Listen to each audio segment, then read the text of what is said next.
দেখো ভাই, আমাদের বাবা তো মারা গিয়েছে, এখন আমাদের বাবার কবর তো ওখানে খুলছে।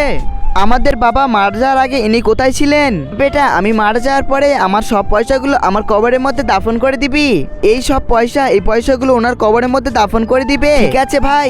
এই একটু শোনো, এরা সবাই চলে গেলে আমরা দুইজন মিলে এই কবরের মধ্যে থেকে পয়সাগুলো সব বার করে নিব, ঠিক আছে? আসো।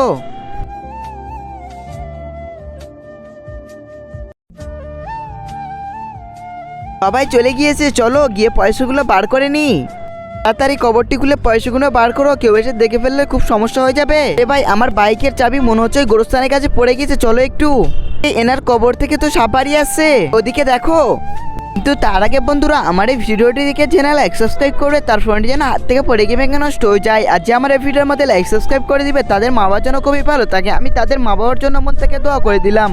এই তুমি কি জানো এনার কবর থেকে কিসের জন্য সাপ বাড়ি আসে? এই আমাদের বাবা বড় একটি চোর ছিল, আর সবার বাড়ি থেকে পয়সাগুলো চুরি করে এনে জমা করে রাখতো। আমাদের বাবা খুবই একটি কিপিন লোক ছিল, আর সে পয়সা কাউকে দিত না, আর সেই পয়সা চুরি করার জন্য আজকে তার কবরের মধ্যে সাজা হচ্ছে। হ্যাঁ বন্ধুরা, এই ভিডিও পার্ট 2 দেখতে চাইলে অবশ্যই কমেন্ট করুন।